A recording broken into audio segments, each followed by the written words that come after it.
You're watching SNN, the Suncoast News Leader. This is the SNN Morning Edition. Good morning, everyone. Thanks so much for joining us. I'm Kathy Leone. And I'm Grant Boxleitner. So glad you are with us on a Wednesday. And let's get this half hour started with Cassie Nall. She's over in the Weather Center with your weather first. Cassie. Thank you, and good Wednesday morning, everybody. Yes, we do have those clouds in our skies, but I think we're going to see a bit more sunshine later today than we saw on both Monday and on Tuesday. Those clouds are thanks to some moisture in the middle and upper levels of the atmosphere streaming up out of the Gulf of Mexico. You can see them there on the satellite. They are beginning to thin out, though, so in some places we are seeing the sun shining around parts of the Suncoast, and in others still socked in with the clouds. That'll be the story for the day today. However, those that do have that sunshine will be allowed to warm up a little bit more for the day today. We are expecting our high temperatures to reach all the way up into the upper 80s and the lower 90s. It's a little bit more humid. You'll certainly be feeling that if you're out and about for the day today. That's going to give us a muggy feeling for the afternoon hours. And just like yesterday, we'll have about a 20 to 30% chance of a few scattered showers and storms popping up mainly along the I-75 corridor. Some could be a little bit closer to the coast, so maybe just keep those umbrellas within reach mostly after the 5 p.m. hour. Of course, we'll keep you up to date on all of that and more, and I'll have a look at your 7-day forecast coming up in about 15 minutes. The enterovirus bug that has sickened hundreds of children across 44 states is now in the Bay Area. Right now, a 10-year-old Polk County girl is recovering from the potentially deadly disease. WFLA's Peter Bernard has more. Softball practice for these girls in Lakeland. In the stands, parents who've heard about the enterovirus D68 and the fact a 10-year-old Polk County girl has it. I mean, I don't really know a whole lot about it, but I mean, if it goes through the schools, it can be serious. It can go through all the kids. Well, there's a lot doctors don't know about this respiratory virus, like why so many children are getting sick, some with paralysis. They do know you can take steps to avoid getting it. I don't think there's any reason to be panicked. I think if people use good hand washing, don't rub your eyes, sneeze into your elbows, I think that we can prevent infection. All children's doctor Shirley Jankelevich suspects patients in Florida had mild cases of enterovirus before the 10-year-old. They just weren't reported. And most of the kids do okay. Right. In fact, the majority of the kids do fine. The strain can start like the common cold or flu, with wheezing, high fever, and dehydration. Treatment varies depending on symptoms, but include fluids, rest, and in some cases, oxygen. I don't know if they have any type of vaccines for it or anything, or if it's just going to run wild. Short answer, there is no vaccine. Texas Governor Rick Perry will be in Sarasota in November to receive the Conservative of the Year award from the local Republican Party.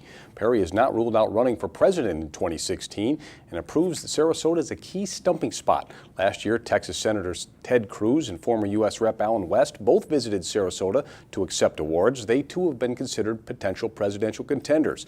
And in 2011 and 2012, Sarasota hosted presidential candidates Rick Santorum, Michelle Bachmann, Herman Cain, Mitt Romney, and Newt Gingrich before the primary. Sarasota Republican Party Chair Joe Gruters, his goal has been to turn Sarasota into a must-visit location for any GOP presidential contender. The Perry event will be at Robarts Arena with tickets starting at $75. Sticking with politics, President Obama has meetings at the Pentagon today to discuss the ISIS threat. First, he'll meet with senior military leaders. Then the president will meet with members of his National Security Council, where he will receive an update on the campaign to battle the terrorist group. The U.S. has been conducting airstrikes against ISIS in Iraq since August and in Syria since last month. Meanwhile, the FBI is asking the public to help identify a man in part of an ISIS propaganda video. He speaks with what sounds like an American or Canadian accent. The FBI hopes someone might recognize the man in this clip. The FBI's toll-free tip line, if you recognize the person, is 1-800-CALL-FBI. And back on the Suncoast, despite some gloomy weather, the Sarasota Police Department celebrated National Night Out last night. Families from the Sarasota community, along with police and government officials, gathered in front of Payne Park for a fun night of food and getting to know each other. Special police units like the dive team were on hand, as well as local organizations and security vendors. National Night Out began in 1984 as a way to unite police departments and their communities. It just gives all of us a chance to get to know each other in a social time, as opposed to when most people call the police or when they get pulled over is the only time that they have interaction with the police. So this is a fun and positive interaction for our citizens and our police officers. SNN was also proud to take part in National Night Out with anchor Mike Stevens serving as MC throughout the evening. Manatee County detectives have arrested a man in connection with a fatal stabbing over the weekend. Authorities have charged Melvin Quivado with manslaughter. They say he was involved in an altercation with Herman Tabora Discua at a bar on Sunday. Detectives say the victim punched the suspect, who in turn stabbed the victim in the parking lot. He later died at Blake Hospital. As Ebola cases multiply in West Africa, fear is spreading in the U.S. The Pentagon is sending troops to confront the deadly virus, but even that raises concerns about safety. Tracy Potts reports. The Pentagon says just over 24 of the 4,000 soldiers headed to Africa will have direct contact with blood samples being tested for Ebola. This is their primary skill. This is not just medical guys trained to do this. This is what they do for a living, sir. The CDC reports there is progress in Africa. In some areas, the outbreak is nearly contained. People learn about Ebola, they learn the risks, and they change their behaviors. But infection control is still a problem. Now there's word critical burial teams in Sierra Leone are on strike because they haven't been paid. They bury 2, 3 in one grave. That's the conflict every day with the grave diggers. Back here, Thomas Duncan is now on dialysis and a ventilator in Dallas. By now, the nearly 50 people who had contact with him could be getting sick, but the CDC says none have shown any symptoms. We should not panic. Start running from and distancing ourselves from Africans. It is not the right thing to do. He's on the same experimental drug as Ashoka Mukpo, the NBC freelance photographer in isolation in Omaha. In other news, Meals on Wheels Plus of Manatee helps about 750 seniors in Manatee County get a fresh meal each day. The not-for-profit organization creates meals from scratch each morning, and then dozens of volunteers help deliver the food. Its mission to make sure the ones who need food the most get it. Well, we do serve people regardless of their income. So we have some that are able to pay for the cost of the meal, which is about $6 a day. And then we also have some who are lower income and need financial assistance. Now, anyone interested in volunteering for or signing up for meals can give them a call or visit their website, mealsonwheelsplus.org. And we'll have more on the organization and how it works in the next, or later this morning, I should say. But coming up next on SNN The Morning Edition, the latest on a Canadian vote to send fighter jets to help Iraq. Plus, there have been some big retailer data breaches lately. We'll tell you where thieves may be using that stolen information. And Japan's biggest tech expo kicked off Tuesday. We'll take a look at some of the latest inventions. Keep it right here. This is The Morning Edition. You're watching the SNN Morning Edition with Kathy Leone, Grant Boxleitner, and meteorologist Cassie Knoll. In partnership with the Herald-Tribune Media Group, this is SNN, the Suncoast News Leader. 2 New York police officers are under investigation for allegedly punching and hitting a 16-year-old in the face with the butt of a gun. Security video obtained by DNAinfo.com shows the officers chasing the teenager, and after he stops, one officer punches him in the face, and with his hands up, the other officer strikes him in the face with his gun. The attorney for the teenager says she wants the officers charged with assault.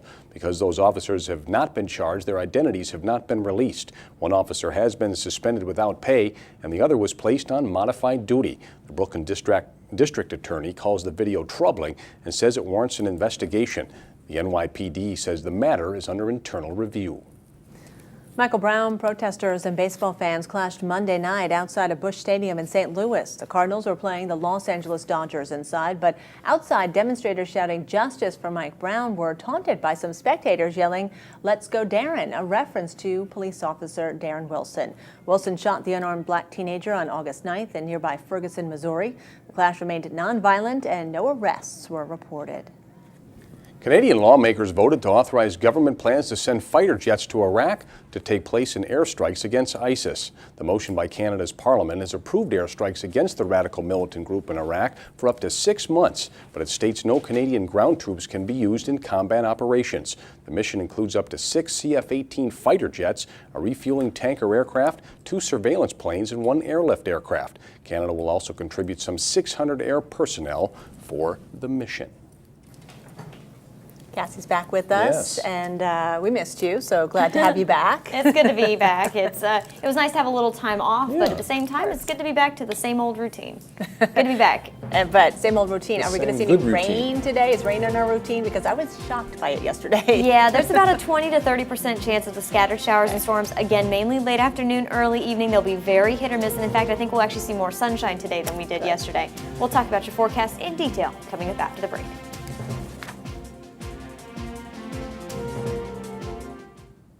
SNN Weather First with meteorologist Cassie Knoll. Hey there, everyone, and good Wednesday morning to you. As you're heading out and about around the Suncoast for the day, you may notice it's a bit muggy out there. That's because we have plenty of moisture in the atmosphere, giving us, again, a little bit of humidity around the Suncoast. It's also what's helping to bring us the cloud cover. We can see that here on the water vapor imagery. This graphic basically shows us the amount of moisture in the middle and the upper levels of the atmosphere. The green colors, well, that indicates where the moisture is. It's streaming up out of the Gulf of Mexico and across the state, and that happens to be where we have the intermittent cloud cover across the central and southern portions of Florida. Now, that's going to keep the clouds in and out of our skies for the day. Maybe a little bit more sun than we saw on Monday and Tuesday, but notice the blue colors back here, how it's slowly making its way, that line, down to the south and the east. That's a ridge of high pressure and some drier air that's actually going to be moving over our area for the end of the week and into the weekend. So after we get through the clouds for the day, we should begin to see the gradual clearing, and we'll expect more sunshine for the end of the week, and we'll talk more about that in just a couple minutes. For the day today, with, again, some more sunshine around parts of the Suncoast, that'll allow us to warm up. We also have a light easterly wind flow in place. With those very, very light winds, that's also going to allow a feeble sea breeze to kick in this afternoon. So near the coast, we're expecting highs in the upper 80s, lower 90s a little bit further inland. With the humidity, it's going to feel pretty warm out there, not very fall-like for the Suncoast, and we will have about a 20 to 30% chance of the scattered showers and storms. That would mainly be around the I-75 corridor, maybe a little closer to the coast where we get that collision of that east coast breeze and the sea breeze boundary. It'll be a lot like yesterday, hit or miss. Most folks will not see the rainfall, but be prepared just in case. Now, as far as the tropics are concerned, it's still very, very quiet out there in the Atlantic Basin. We do have a little bit of moisture in the Western Caribbean that we're keeping a close eye on, but overall, very, very quiet considering what time of year it is. Overall, it's been a very quiet season, but you can't let your guard down just yet. Historically speaking, by the numbers, October is actually the busiest month for hurricane landfalls in Central and South Florida. So things aren't over just yet. We still have to keep an eye on the tropics, but for now, they'll be quiet, looks like, all the way into the weekend. In fact, the only part of the country that's being affected by the tropics right now is actually the desert Southwest. We have some moisture streaming in from the eastern Pacific, with the remnants of what used to be at one point Category 4 Hurricane Simon. Well, Simon is now a thing of the past, just the moisture remains, and that is giving the potential for anywhere from 1 to 2 inches of rainfall across most of central and southern Arizona, 2 to 4 inches right across the southernmost part near the Mexican border. If you're heading to Phoenix or Tucson, you may see some delays or maybe even cancellations of flights, depending on the flooding and the flash flooding out in these areas. That moisture actually is going to transfer across the country over the next couple of days and right along a frontal boundary through the Tennessee and Mississippi River valleys, giving them some heavy rainfall. That front, though, will not be joining us here in Florida. The chilly weather will be off to the north in the Great Lakes, and down here in the Sunshine State, we're going to be seeing actually quite a bit of sunshine. With that ridge of high pressure moving on in, that should help to clear these clouds out. However, with more sunshine and the drier air in place, that warms up the temperatures. So we're actually going to be flirting with the 90-degree mark here along the Suncoast on both Thursday and on Friday. It'll be warm, it'll be sunny, and overall nice. Just be prepared for the humidity that we'll still have a little bit of in place. Going into the weekend, rain chances still remain on the low side, and we'll be back on the rise as we go into the early parts of next week. Stay tuned to SNN for the very latest with your forecast, and have a good Wednesday, everyone. Well, a good Wednesday morning, everybody. Traffic brought to you as a service of Firkins Nissan. If you're hopping onto the interstate the next few minutes, the heavy traffic now right in that usual spot between Clark Road, University Parkway, and State Road 64. The ramp traffic is busy. The main line of the interstate starts to carry the normal morning traffic both directions along I-75, but so far moving safely through the area. The Skyway conditions are clear. Operations are on time at the airport. Traffic above the airport in Bradenton. The accident investigation, 26th Avenue East at 19th Street, and now room to get by, according to the Highway Patrol. I'm Chuck Whitaker with traffic on SNN. All right, it's time for your morning sports. And here's sports anchor Adam Shadoff. The Bucs are still looking for their first home win this season, hosting Baltimore Sunday. A stingy Ravens defense and a Buccaneer offense that's still struggling at times has made Baltimore a 3.5-point road favorite. The Bucs are prepping for the Ravens this Sunday, and that means the return of receiver Steve Smith and his big mouth. He likes to talk. The Bucs are probably happy to not have to face Smith's mouth or his strong receiving game twice a year once he left the Panthers, but he's back. Sun Coast area football continues to get some love in the polls. IMG Academy has moved up to number 44 in the nation in the Max Prep's Top 100 poll. Ascenders are also 6th in the Florida HSFootball.com Composite 25 poll in the state. Manatee's 22nd in that poll. Canes are 7th in Class 8A. Venice comes in at 7th in the Florida HS Football Class 6A poll.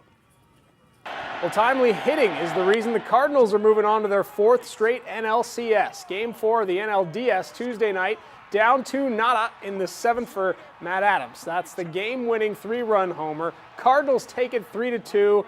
They win the series 3-1. Well, it is rare to have one Division I player on a high school golf team, let alone two, and two that are sisters. Pretty cool and unique situation at Manatee High School. The Hurricanes' Tomio sisters are unique. Senior Gianna Tomio is the most accomplished golfer in the history of the Hurricanes girls program. Younger sister freshman Gabriella is a talented, promising young lady. She has already put up good results. The Manatee girls finished 3rd in this week's Donald Ross Invitational at Sarah Bay, thanks largely in part to the sisters. Back-to-back reigning champ Gianna had a couple of bogeys late, still shot 73. She settled for runner-up, and Gabriella shot 84 to finish in the top 10. Well, just because you're in prison apparently doesn't mean you have to give up being a football fan. These inmates in the Olympia, Washington prison get privileges to watch their beloved Seahawks for good behavior. They also pay for the cable themselves, and they can lose their viewing privileges for fighting or other incidents. The prison superintendent says it is motivation for these guys to behave, and it's working. Only 3 of the 500 inmates were not allowed to watch the Seahawks beat the Redskins on Monday night. And that's all for SNN Home Team Morning Sports. I'm Adam Shadoff. All right, well, just ahead, it is your Consumer Watch. We've got what you need to know to keep you and your wallet happy. So stay with us on the Morning Edition.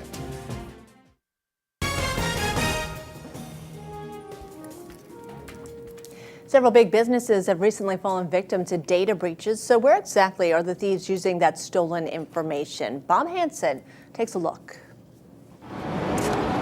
It's a beautiful day to be strolling down a sidewalk, but far away, cyber thieves could be buying and selling your personal information. It's the result of fairly unrelenting criminal activity, which so far we've not found an effective way to deter.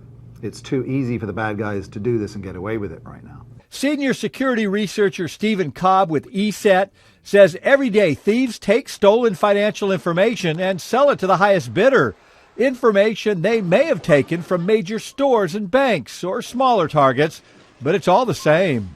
One of the appeals of cybercrime is that it's low risk, can be high reward, and it just doesn't feel like you're physically stealing something. But companies like Mission Federal Credit Union say in the last 12 months they have lost $650,000 from debit and credit card fraud. You see, someone always pays. It feels like a victimless crime, but it's not. It's interesting that the people who are stealing your credit card information are not necessarily the ones using your credit card. Then they put it on the market. The markets are their own sector, the dark markets where this stuff is bought and sold. And then there are the people who buy it and take the chance that they can turn your stolen credit card data into money. Mission Federal has noticed that many stolen cards eventually end up in the hands of people shopping at popular department stores like Target and Walmart, or used at fast food restaurants. And while you'd think people using someone else's money would be buying TVs and other high-end ticket items, the average fraud transaction on a fake card is around $200. And speaking of fast food restaurants, fall is bringing out lots of fast food deals. Several major chains are offering special deals and limited time offers to try to keep customers from leaving and bringing in new patrons. Burger King, for instance, drops the price of its 10-piece chicken nuggets pack to $149, about half the normal price of $2.99. And the deals aren't just in-store. Pizza Hut is going digital, offering a large 2-topping pizza for $7.99 if you order online. It's a deal. $7.99. It's making me hungry, too. Yeah. That is a deal. All right. Well, there's more news still to come right here on the Morning Edition. But right now, Cassie has your boating forecast. And good morning, folks. If you'll be heading out on the waters for the day today, shouldn't be too bad of a day to do that. Yes, we'll still have some of those clouds in our skies. We'll see a little bit more sun during the afternoon, maybe an isolated shower near the coast as we get into the evening hours, but overall not a bad day with winds out of the northeast becoming northwesterly at 5 to 10 knots. You're going to be heading out on the waters of 1 to 2 feet for the day today with that light chop. Here are your tides on your screen.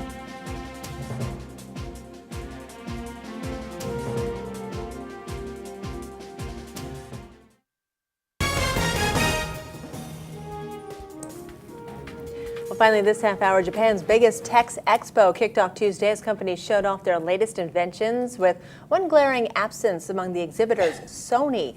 This year's cutting-edge IT and electronics comprehensive exhibition had fewer companies and organizations in attendance, but it was certainly not short of the latest gadgets. Omron Corporation unveiled its table tennis or ping pong robot, which uses motion tracking to match its serves and a player to rally plays that are easy for an opponent to hit. And for those looking for a more personal encounter, Toshiba has its new communication android, which they call Ms. Aiko Chihira. The android has 43 motor skills that allow it to move. It can also do Japanese Sign Language in addition to talking. It, or she, as fans might say, is expected to appear in some information centers ahead of the 2020 Tokyo Olympics. Pretty neat stuff right there. Look at him. Look at that. Very cool. The things we come up with, let me just tell you. The new technology, a ping pong table. Robot. Right. Yeah, exactly. I mean, if you want to play, I guess it's the way to go. That's there right. you go. You don't have a player, so. Yep. All right, well, that'll do it for this half an hour. Thanks so much for starting your Wednesday with us. We hope it's off to a fantastic start, and we'll be right back.